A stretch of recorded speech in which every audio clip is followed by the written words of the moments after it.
In the history of music, many of music's greatest legends create a mold and a blueprint for their successors to follow.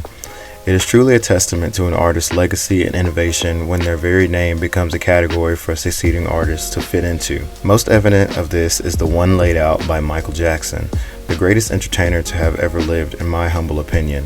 Countless artists over the last 30 years, both intentionally and unintentionally, have taken inspiration from the book of Michael Jackson. In sound, in fashion, in performance, in dance, the list goes on. Michael, alongside his contemporaries, laid the groundwork for many artists to flourish today.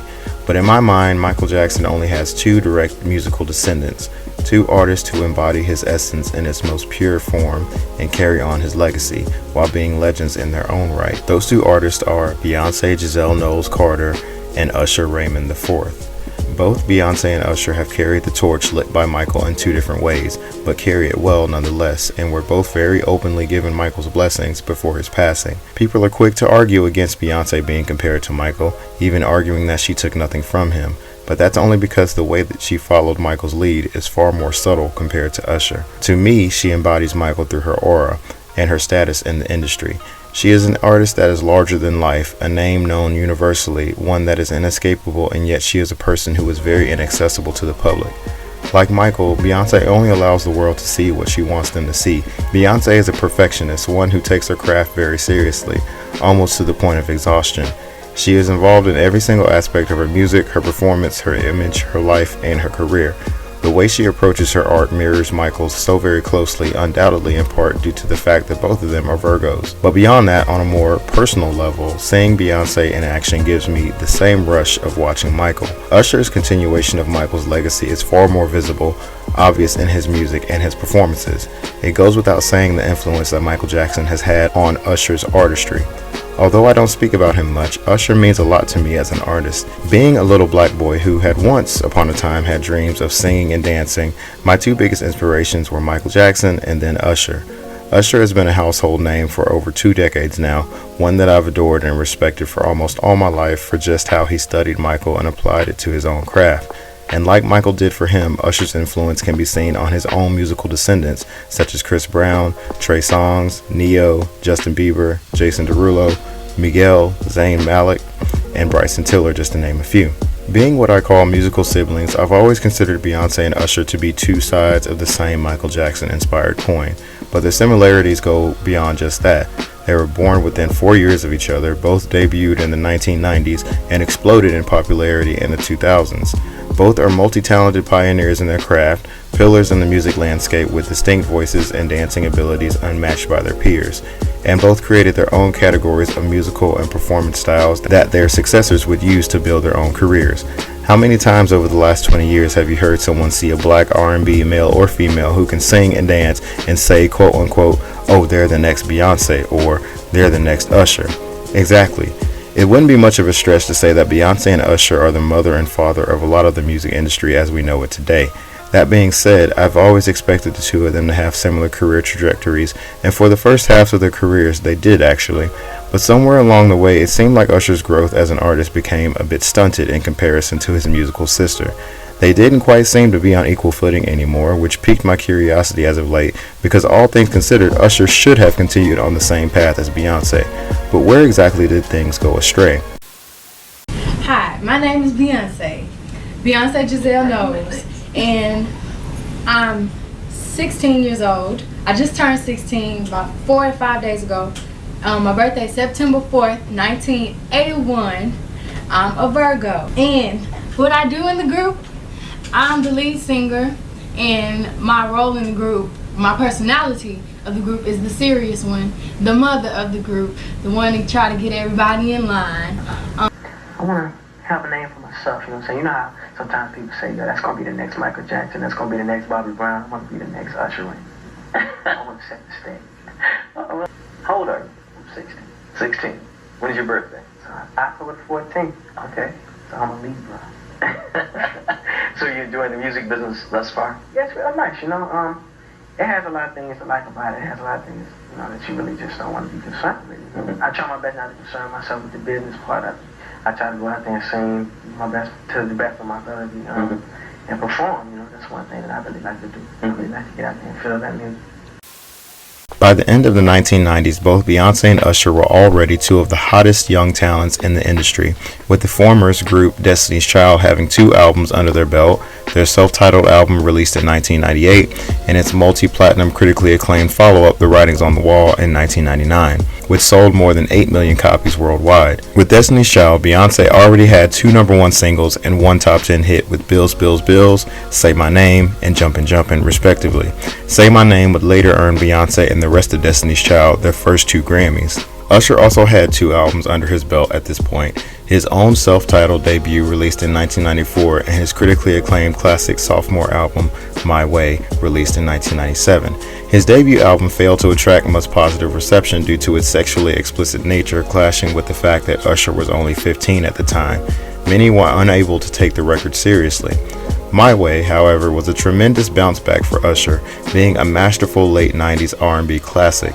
It is certified 6 times platinum and gave Usher his first #1 single in the UK and the United States with You Make Me Wanna and Nice and Slow, respectively. He would also serve as the opening act on Janet Jackson's The Velvet Rope Tour. As was customary for many young singers back then, both Usher and Beyoncé made their acting debuts as well during this period. Some notable appearances being Beyoncé and Destiny's Child appearing on the sitcom Smart Guy, while Usher had a recurring role on Moesha alongside fellow 90s R&B singer Brandy. Both young singers would do very well for themselves before either of them hit the age of 20, but this would only be the start of 2 of the biggest and brightest careers in music history. My solo album experience has been, a big step for me as far as an artist and an entertainer, a songwriter, a woman. Basically, it shows all of that growth. But it's been something that I've been anticipating for a long time. And I have so many ideas, so many songs inside of my head, and so many things I want to do. And now I can express myself. And everyone's really excited about the single and the songs that I've played for them. So I'm so anxious for everyone to hear it because it's my baby and I'm very proud of it and I love it. I'm a very confident man and I know what I'm capable of doing. I'm not a copycat, I'm not a follower, I'm a leader. I've never been trying to take anyone's spot. You know, everybody's like, well, Justin Timberlake is taking your spot. No, not really, There'll never be another Usher. I'm an ultimate entertainer. I do it all, sing, dance, write, produce, direct, everything. The new millennium saw Beyoncé and Usher reaching new and unheard of heights in their respective careers, arguably being the eras of music they are most remembered for, nostalgia-wise.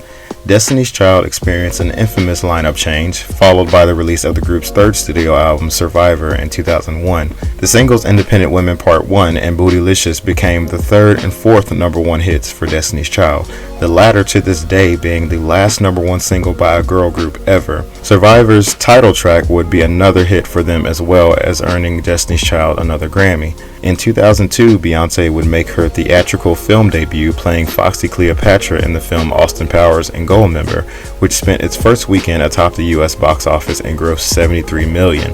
Beyoncé would also release Work It Out as her debut solo single from the film's soundtrack album. After providing guest vocals for then future husband Jay-Z's song '03 Bonnie and Clyde, the two would collaborate again on Crazy in Love, the lead single from Beyoncé's debut album Dangerously in Love, both being released in 2003. Crazy in Love was a #1 hit in the United States and the United Kingdom and reached the top 10 in various other countries. The song was universally acclaimed, considered by many to be the greatest song of the 2000s decade. The song won Beyoncé her first 2 Grammys as a solo act. Dangerously in Love, the album, would hit #1, win 5 Grammys total, spawn 4 top 10 singles, and to date is 6 times platinum, selling in excess 11 million copies worldwide.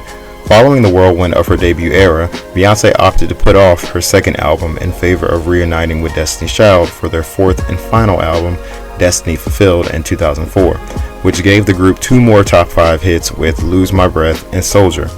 Destiny's Child would officially disband following the completion of the Destiny Fulfilled era. Usher's career would see an unheard of spike during this period. His 3rd album, titled 8701, was released on August 7, 2001, hence its name. The album was originally titled All About You, and Usher had actually released the song Pop Your Collar as the original lead single in 2000.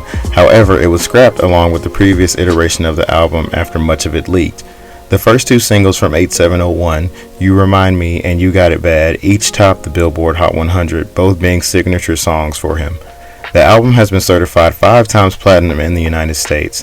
Usher would receive his first Grammy in 2002 for Best Male R&B Vocal Performance and would win the award again in 2003, making him one of only 3 artists to win the award consecutively, the first 2 being Stevie Wonder and Luther Vandross. In early 2004, Usher would actually appear opposite Beyoncé in the music video for her song Naughty Girl, the 4th single from Dangerously in Love.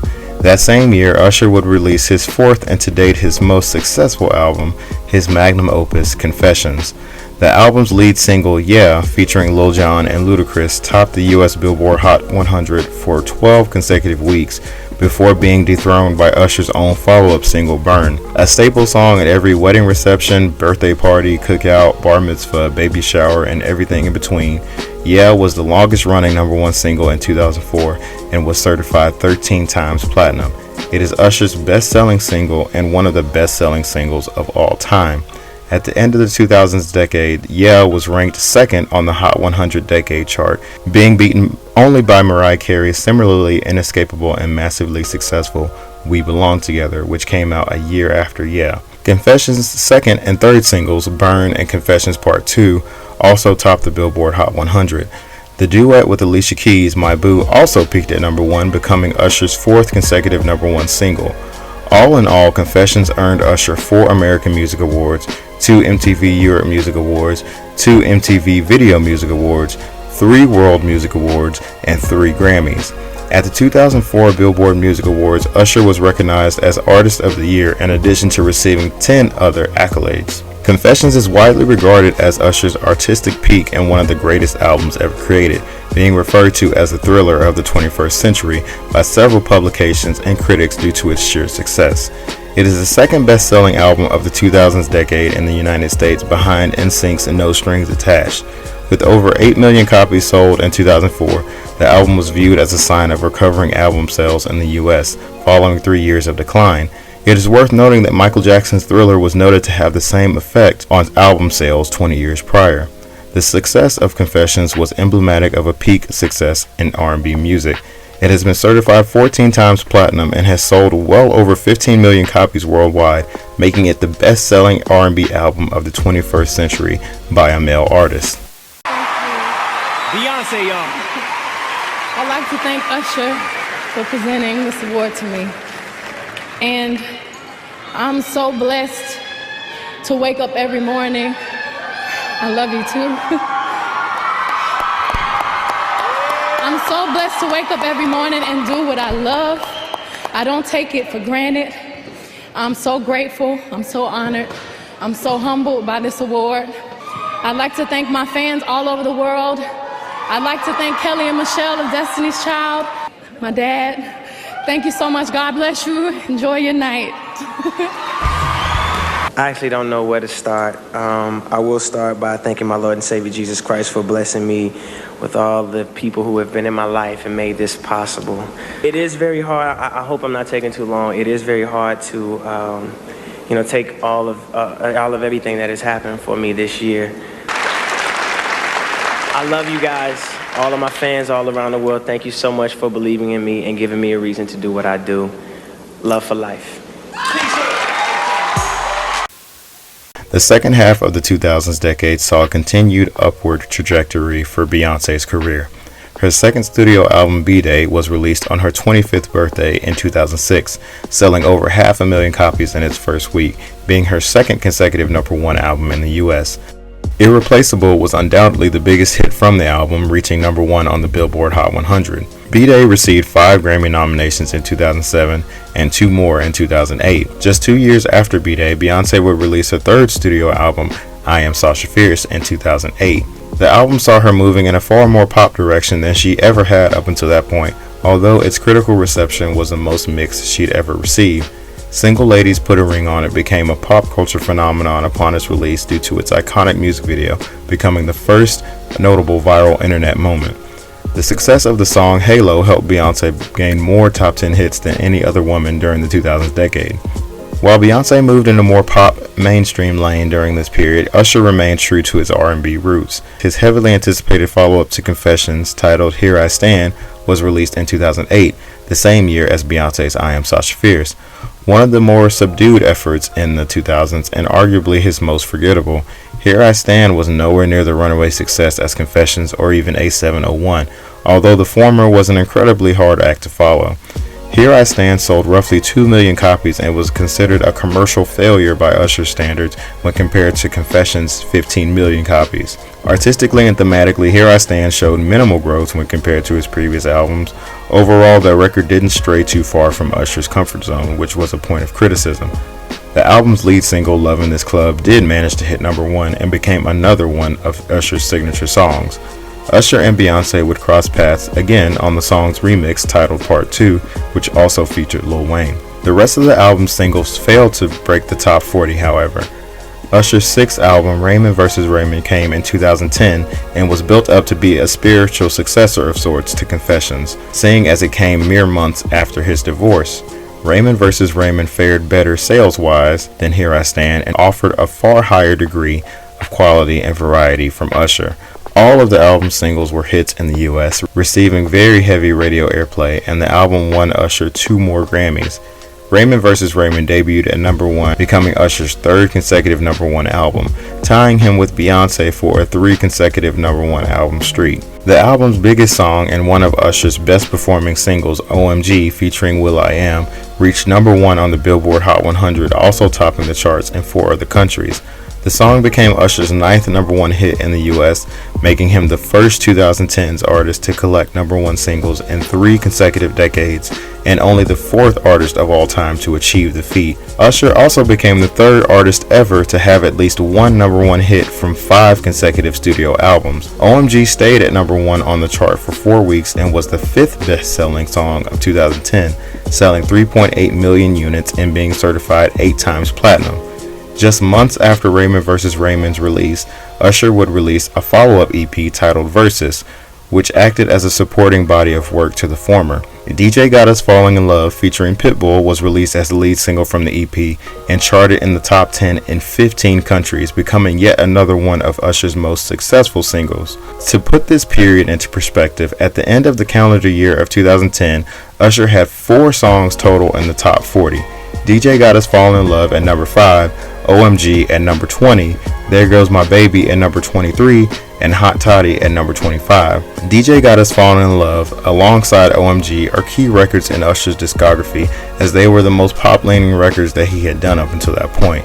The success of both songs would ultimately color the direction that Usher would take with his sound in the next few years, and it would be a move that ultimately gave him his greatest level of success in the 2010s decade. I like the idea of this album. You took your time with this one. You took a year off. I did. And you just did fun stuff. I did. I did not put any limitations. I didn't put, I didn't even say I'm gonna do any specific type of album. I just did whatever I loved, and I was inspired by so many different travels and types of music that I was exposed to, going to watch my sister DJ and, going to some of the festivals and watching my husband perform. And I was really inspired by Africa and Fela Kuti and jazz, and I kind of mixed everything together and came up with my own little genre. So I'm proud of this album. Congratulations, number 1, of There's course. a ton of dance and electronic beats that can, simply move you. If you hear it, it makes you want to move, Working with, producers for the first time that worked in the area of electronic music. I didn't know if it would work. All I knew is I respected what they did and I liked the sound of their electronic and dance beat, right? I attempt to have a variety of sounds on my album. It's not a dance electronic album. It's an everything album. It's intended for soul. It's intended for new sounds, new concept. I would even venture far enough to say a new genre could be, created in this sound. The years of 2011 and 2012 would see the first musical divide between Beyoncé and Usher. For context, this period in music saw the explosion of EDM as the main charting force of the time. This also saw a sharp decline in traditional R&B music, possibly the darkest period for the genre in history. Many traditionally R&B artists had a tough decision to make during this period. adapt to the new sound and get out of their comfort zones while risking alienating their core fan bases, or stick to their R&B sound and become somewhat forgotten. Beyoncé and Usher were not exempt from making this hard decision as well. Beyoncé went against the grain and went purely R&B with her 2011 album 4. Usher, on the other hand, despite staying purely R&B for the entirety of his career at this point, would lean into the pop and EDM wave and adapt to it quite masterfully. These 2 years are noteworthy because it was a period of time when Usher was actually overtaking Beyoncé on the charts by a wide margin. Beyoncé's 4, although critically acclaimed and looked upon fondly now, received a sort of lukewarm reception upon its release in 2011. Its lead single, Run the World Girls, is to date Beyoncé's worst performing lead single, only peaking at number 29, something that was unheard of for her. 4 was the first album by Beyoncé to garner no number 1 single or even a top 10 single, as none of its 7 singles cracked the top 10. The album still debuted at number 1, however, and nabbed Beyoncé one more Grammy. Her main focus during this era was to revive and revitalize R&B, which had been seeing somewhat of a decline in 2009 and 2010, before hitting an all-time low in 2011. Despite knowing it was not particularly profitable to go in this direction, Beyoncé did it regardless, as she wanted to create something that was timeless and did not sound like anything else that was out at the time. Usher's next album would be a very intentional step forward for him musically, as he desired to make a body of work that combined different genres to create something he described as revolutionary pop. In the gap between albums, he would provide vocals for David Guetta's 2011 song, Without You, another key record in his transition to pop, netting him yet another top 10 hit in the United States. Looking for Myself, his 7th studio album, was released in mid-2012 and is, in my opinion, Usher's most ambitious, experimental, and criminally underrated release to date.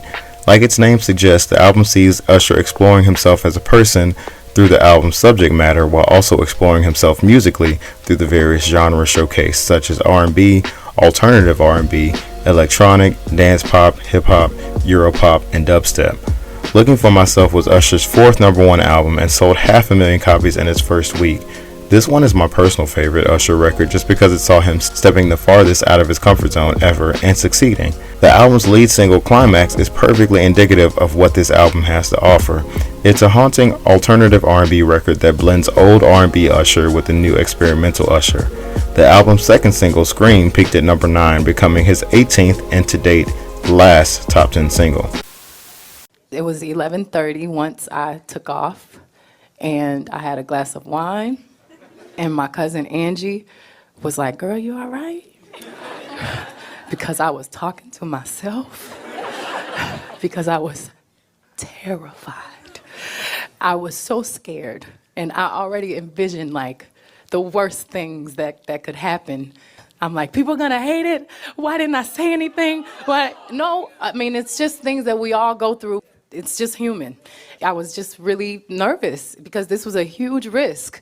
When I landed, I saw it actually live on iTunes, and you know, you're just waiting for the first comment. The next morning, I just was...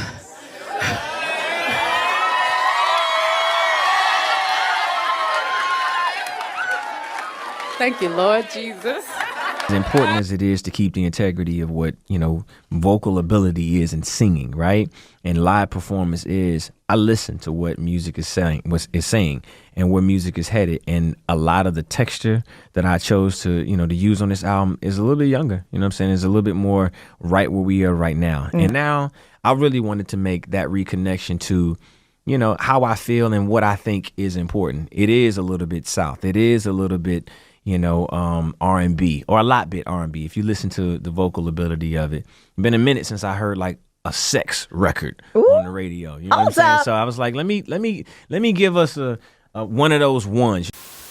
2013, the decade that followed, can be pinpointed as the start of the gap between Beyoncé and Usher's careers.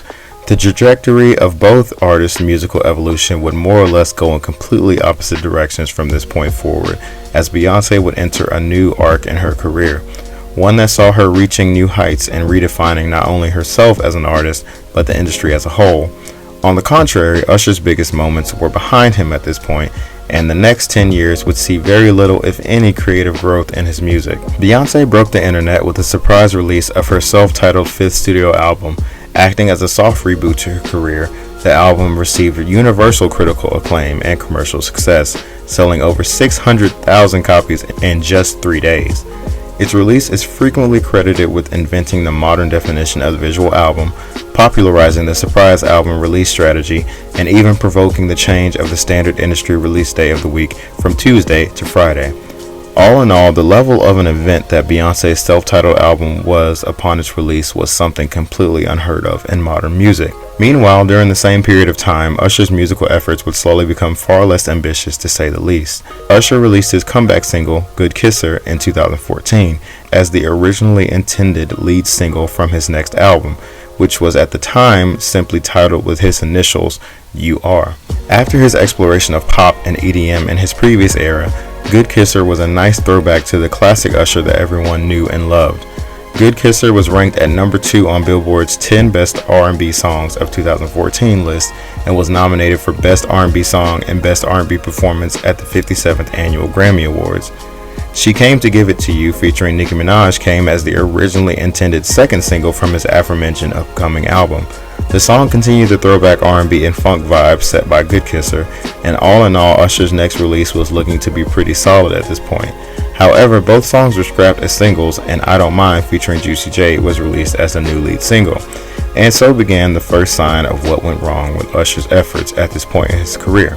And that issue is quite simply that Usher's music was becoming indistinguishable from artists that were more or less imitations of him. I Don't Mind just sounded very juvenile for an artist of Usher's caliber, and one that had been in the business as long as he had at that point. And what's even more frustrating is that the song was his best performing single in over 2 years at that point. But as somebody once said, McDonald's sells a lot of burgers, but no one is telling them that they're the pinnacle of cuisine and taste. I attribute the success of I Don't Mind to the fact that the song was very digestible, very mindless, very easy to listen to, and while it is catchy to an annoying degree, there's hardly any substance put into it. I know this is a lot of discourse being thrown onto a song that didn't even make it onto an album, but I Don't Mind was just such a sharp drop in quality in comparison to everything Usher had put out up until that point. And sure, you could argue that there's not much substance to a song that screams surfboard or We Be All Night over and over, but to that I say that context is everything. Often the argument is made that sex automatically makes a song somehow worth less, and that just isn't true.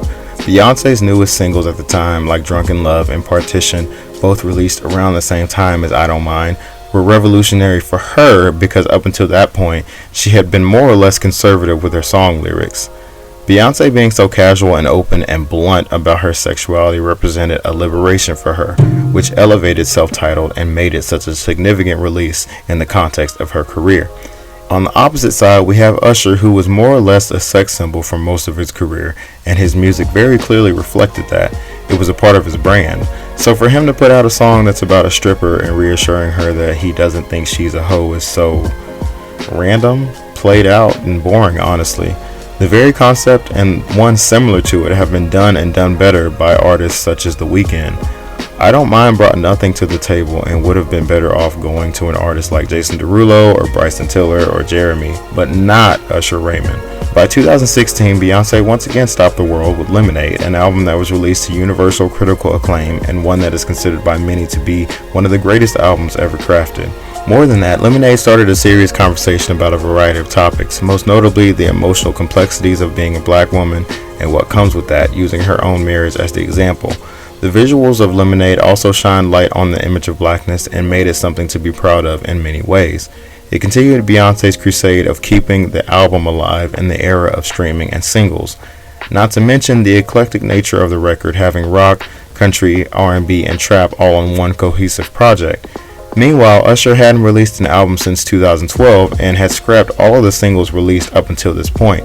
After numerous delays, title changes, and general lack of direction, Usher's 8th album, Hard to Love, was released in the last months of 2016.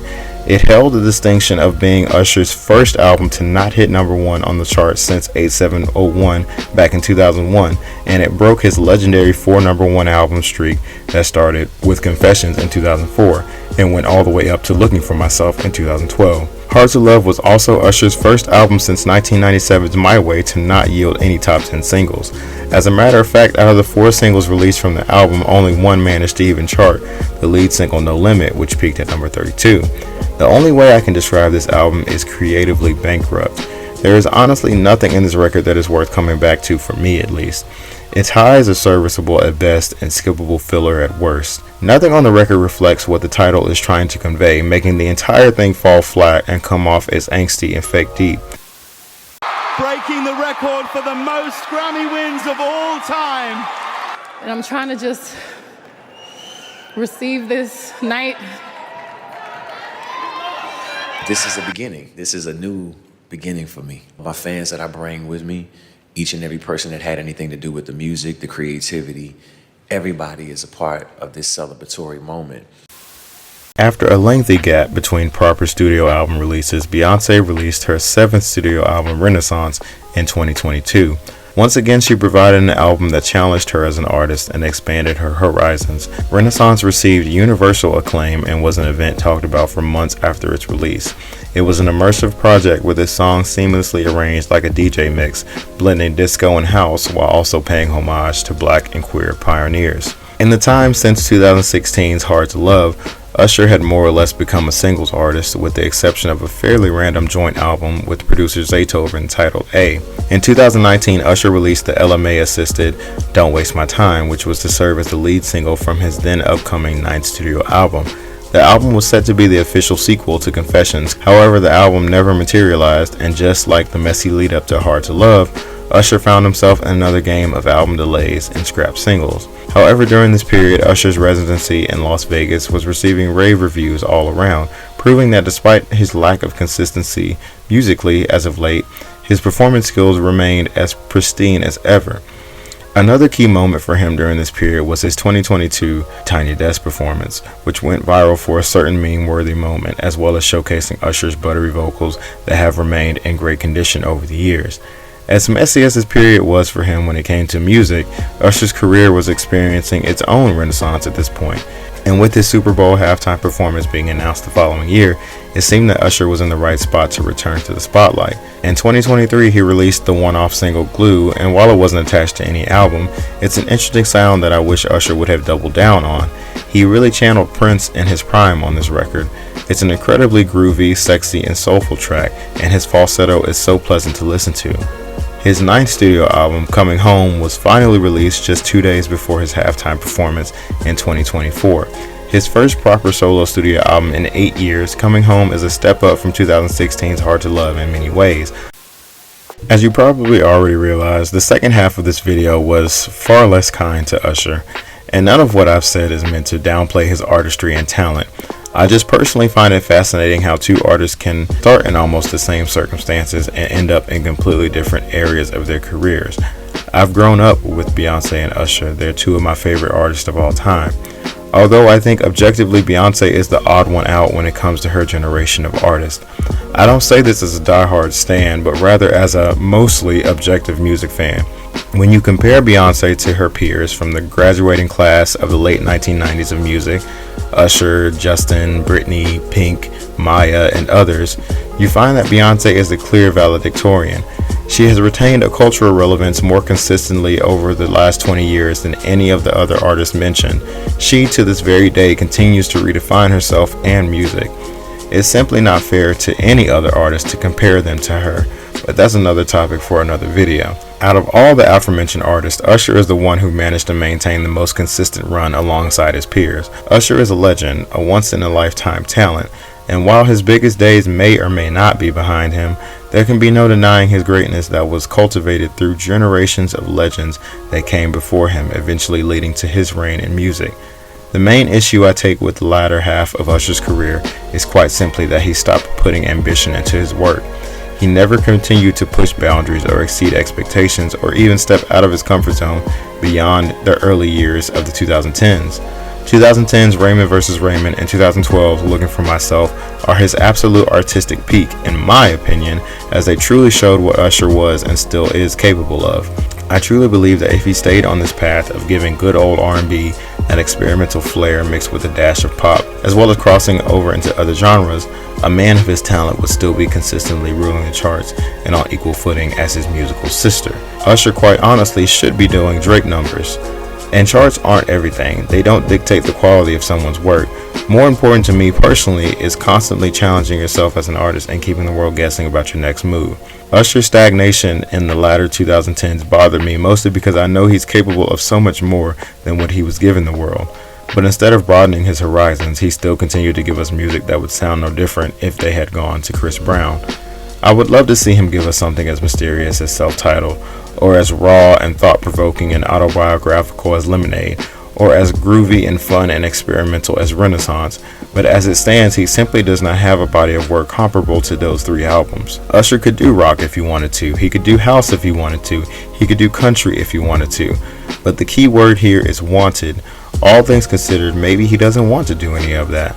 Perhaps he doesn't feel the need to do more because he's already achieved so much, and that's completely valid. Usher could have never released another record after 2012, and his legacy would have been solid nonetheless. Nothing will take away the impact that he's had on music,